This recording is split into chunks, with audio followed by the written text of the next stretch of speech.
เดินตลาดสวัสดีค่ะ FC สวัสดีพี่ยู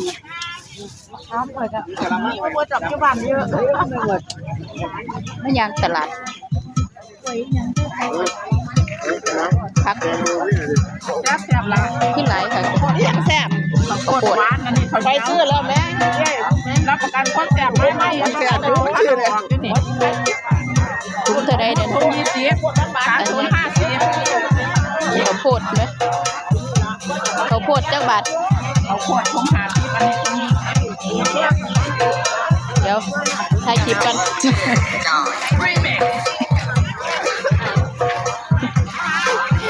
เป็นยันนี้เดี๋ยวเอาหอดอันนี้มาคักเดียแถะอะไรยังล่ะนี่ไหมคือว่าจ่ายมันชุบไม่ใช่อันนั้นไม่กี่3 บาทนี่3 บาทจ้าถุงละ30 บาทก็เหรอเธอถุงละ30ก็นะหมากนึงก็หวานหมากนึงก็สุ่มหวานบ้างไม่หวานบ้างนั่นแหละหวานเลยยังไงคนยังมาขอเขาก้อนเขาจะขึ้นมาไหมเนาะพ่อจำได้พ่อยี่จันหวานดีอยู่หวานเจ้าสื่อยังตาบักม่วงไม่สอนเงินเปลวแมงน้ำพญดุลเปลวแมงน้ำพญดุลนี่ก็20อันนี้ก็20 บาทสีนี่จ้าเม็ดวะน่ะเดี๋ยวยัดของนี้บ้างมันก็เขาเยี่ยมเกรงล้าวปลาไล่น้ำปลาเลยเจ้าไล่ตะปลาเหรอมาดูตรงนี้ซุปยังนี่มีจิ้ม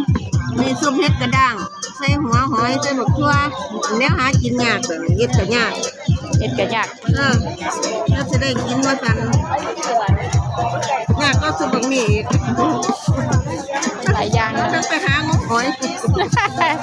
หอยในสาจะฟังอีกเดี๋ยวสุกปลาหน่อยก็มีปลาหน่อยกับนี้ปลากระเดือกจุ่มปลาเขาเก็บไปสั่นหลายแล้วว่าลงทุนหลายมาได้ยังดอกไอ้ต้นนี่เก็บเงินซุมือซุปนี่ก็ต้องเสื้อต้องเฮ็ดกระด้างเสื้อขามาปนใจบอกหอยเด็ดหอยของนกเอา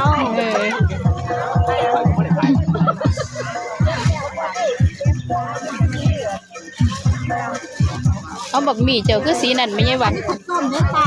เนี่ยแต่หวานอันนี้เขาต้มเป็นน้อยใส่เผ็ดมันได้สีนี่โอ้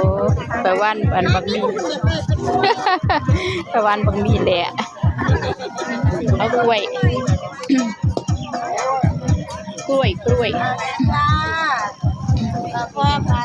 กินได้บ่ล่ะนี่ผู้บ่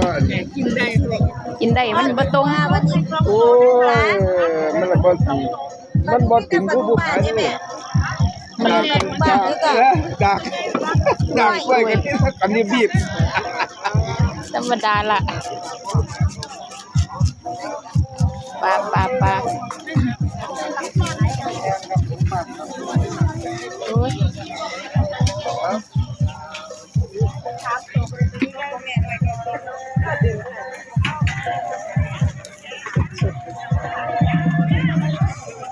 เสียงเพ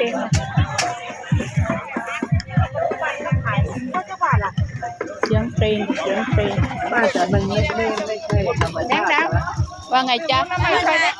เดี๋ยวจะให้ป้านี้ยูน้ำในไปยังแข็งดาวคนมาไล่ทีแล้วไผ่เร่มาไล่ทีอันรับเพื่อนประกันโยนทำประกันให้เขาเนี่ยเขาก็เสียเขาเลยสิมาหยุดหาเงินเสียตัวเสียเต็มตัวจักแสน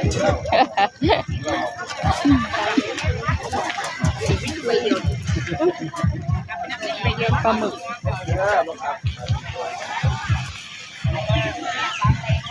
บนทั้งนี้คือดอกบนทั้งนี้ปักปัง หาเงินดีไว้ไม่จะเติมนะ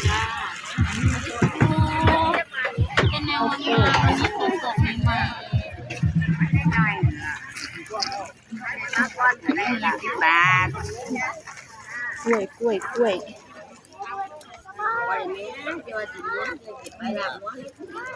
เอ้ยมันไปหยังนั่นน่ะร้านขายอยู่น่ะโอ้ยแต่อยากไปกินหมูบุญน่ะโคตรคนเดียวนะ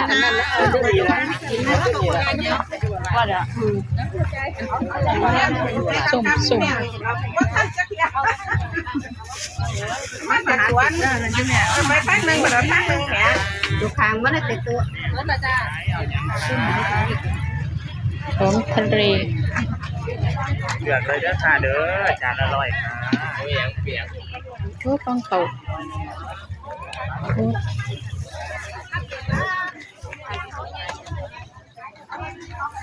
โอ้สารเนียทางนี้ไหมทางบักใหญ่หนึ่ง สะระแหน่นั่นงามแต่ว่าผู้ขาย เฮ้ยผู้ขายก็สวยกันกับผู้ขายกับ ของเขาจ้าของเขาลำ10 บาทได้จ้ากะลำ โอ้บักพริกเว้ยพริกตำเจียวผักติ๋วกำลังไหล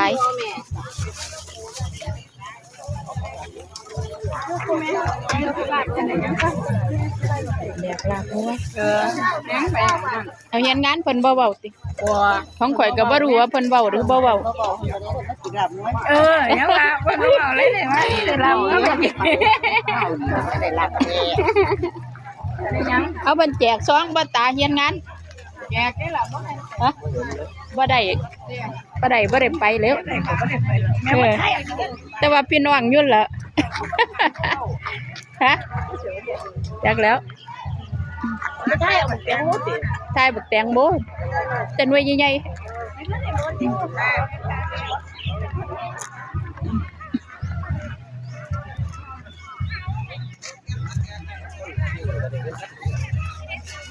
โอ้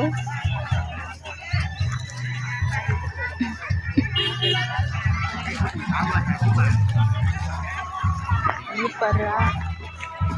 ปลาแดก ปันเลยปันกับก้อนนะ มีปลาละเล็ก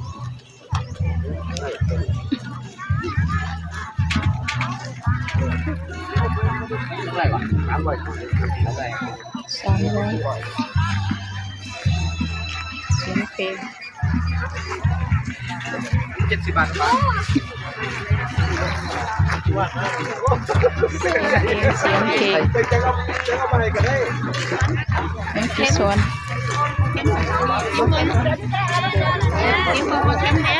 แซ่บขึ้นมื้อนี้แซ่บ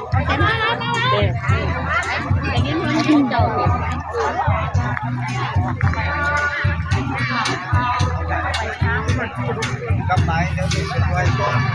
นี่แต่งานหนักแล้วหน่อยมันงานยึดกันล่ะ ยังอะไรผู้บ่าวอีจากแล้วผู้สาวแนมผู้บ่าวอยู่นี่ เที่ยวล้วน สาวแนบผู้บ่าวอยู่ ผู้สาว คลิปนี้ไว้แค่นี้นะคะเนาะขอบคุณทุกการรับชม